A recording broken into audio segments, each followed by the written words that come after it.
Bonjour à tous.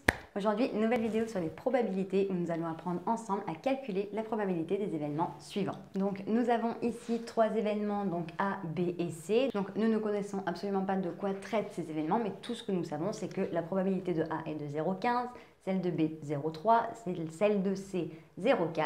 A union B est égal à 0,42, A inter C est égal à 0,05 et nous savons également que B et C sont incompatibles. Donc nous allons avoir plusieurs événements à calculer, P de A bar, P de B inter C, P de B union C, A inter B, A inter C bar et également A bar inter B bar. Donc progressif au niveau des calculs, mais au moins vous allez pouvoir voir un petit peu quelles sont les différentes stratégies, les différentes façons de calculer un événement. L'événement A bar, eh bien finalement, c'est l'événement contraire de A.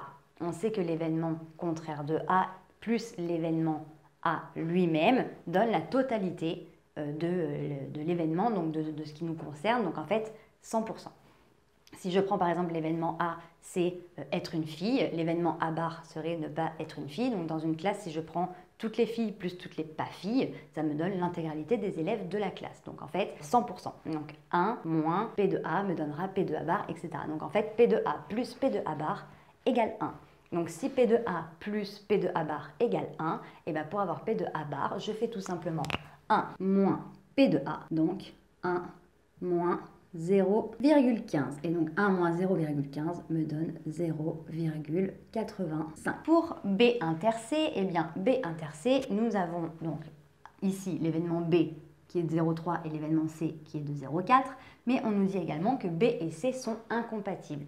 Si B et C sont incompatibles, c'est qu'il n'y a absolument aucune façon de trouver des valeurs qui sont communes à B et à C. Par exemple, deux événements qui pourraient être incompatibles de manière très brute, mais en tout cas qui peut marcher. L'événement A pourrait être un humain et l'événement B pourrait être un chien.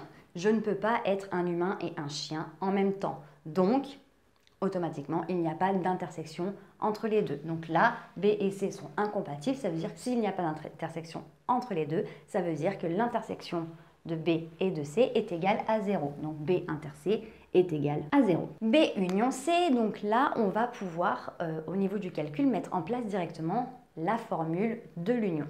Donc, si j'ai un événement B, par exemple, qui prend un élève qui fait du sport, par exemple de l'athlétisme, donc l'événement B pourrait être faire de l'athlétisme, et l'événement C, ça va être être une fille, mais en fait, tout simplement, B inter C, ça va être tout simplement toutes les filles qui font de l'athlétisme. Donc ça va pas être tous les élèves qui font de l'athlétisme plus toutes les filles, mais tout simplement toutes les filles qui font de l'athlétisme. Donc en commun, les deux conditions. Donc pour ça, en fait, tout simplement, B union C, dans ce cas-là, ça va être du coup toutes les personnes qui font de l'athlétisme plus toutes les personnes qui sont des filles, mais automatiquement, les filles qui font de l'athlétisme rentrent dans les deux conditions. Elles rentrent dans la case être une fille et dans la case également faire de l'athlétisme. Donc ces personnes-là vont compter double dans l'événement. C'est pour ça qu'en fait, A union B, ou ici tout simplement B union C, ça va être la probabilité de B plus la probabilité de C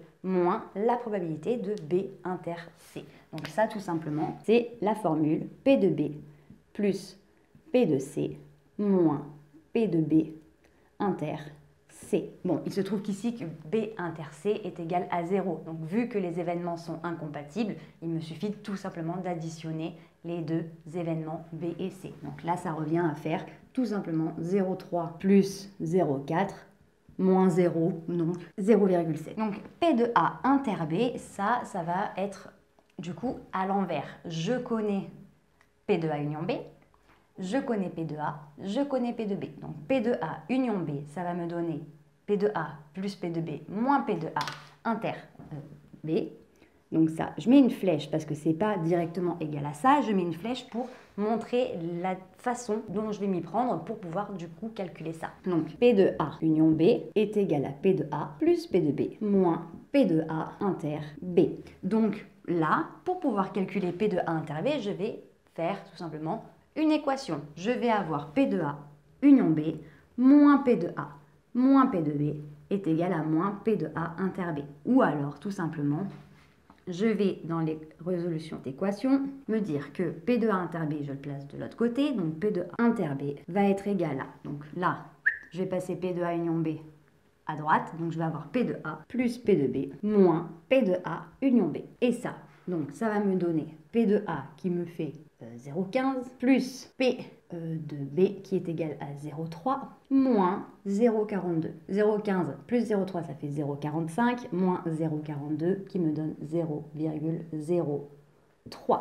Pour P de A inter C bar, donc pareil, là on va avoir plusieurs petites choses à faire. Là en fait, je n'ai pas l'événement C bar, j'ai l'événement C, j'ai l'événement A et en fait, j'ai A inter C. Sachant qu'un événement et son contraire, la somme des deux est 1, en fait, tout simplement, là, je vais pouvoir dire que P de A inter C plus P de A inter C bar est égal à 1. Donc là, ben moi, j'ai P de A inter C qui est donné ici, qui est 0,05, et j'ai 1. Donc, tout simplement, je vais avoir P de A inter C bar qui va être égal à 1 moins P de A inter C. Énormément de résolutions d'équations finalement dans ce genre d'exercice. Donc n'hésitez pas à reprendre les équations si vous avez un peu de doute.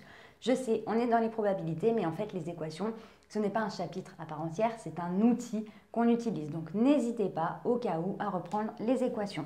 Donc P de A inter C, donc là hop, on continue. P de A inter C bar va être égal à 1 moins 0,05. Donc tout simplement 0,95. Donc ici pour P de A bar inter B bar, il va y avoir du coup également plusieurs étapes. Donc hop, je vais mettre la flèche et on va faire du coup les différentes étapes pour pouvoir arriver à ce fameux calcul pour P de A bar inter B bar. Je sais que, on a vu tout à l'heure, la P de A inter C plus P de A inter C bar était égale à 1. Mais donc du coup, si je prends l'événement A avec C et l'événement A avec C bar, concrètement, ça me donne tout simplement l'événement A en numéraire, si vous voulez. Donc là, P de A bar inter B bar plus P de A bar inter B me donnera l'événement A. Donc là, l'événement A bar. Donc P de A bar, tout simplement, va être égal à P de A bar inter B bar plus P de A bar inter B. P de A bar tout court, je l'ai calculé tout à l'heure, c'était 0,85. Donc 0,85, ça va être égal à P de A bar inter B bar, celui que je cherche, plus P de A bar inter B, lui que je n'ai pas encore. Mais lui, du coup, de la même façon que pour P de A bar, ça m'a pris P de A bar inter B bar plus P de A bar inter B, eh bien, je vais pouvoir faire exactement de la même façon pour P de B.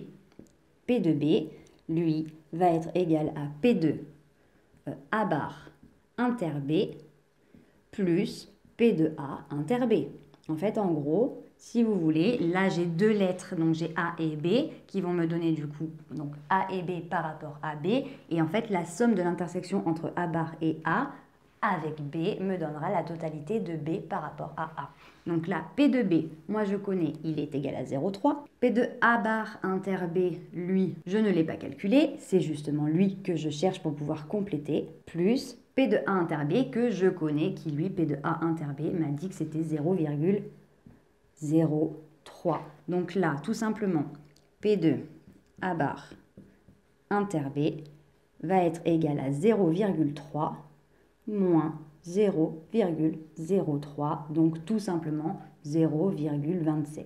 Donc ici, j'avais P de A bar inter B et tout à l'heure, je m'en suis servi ici. En fait, en gros, je me suis servi de P de B pour pouvoir avoir justement P de A bar inter B et P de A inter B pour pouvoir trouver mon manquant ici qui était P de A bar inter B bar. Donc P de A bar inter B, c'est celui-ci. Et j'avais 0,85 plus P de A bar inter B bar, donc celui que je cherchais, plus P de A bar inter B que je viens de trouver par l'intermédiaire de l'événement B. Donc là, tout simplement, 0,85 est égal à P de A bar inter B bar, plus finalement 0,27, celui que je viens de trouver.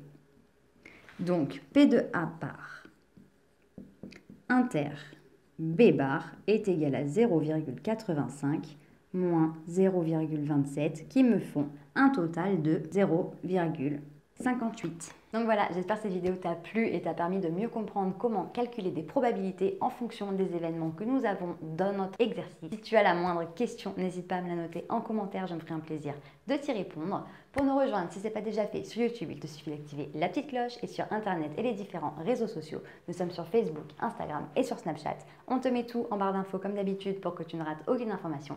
Et d'ici une très prochaine vidéo, je te dis à très bientôt. Salut!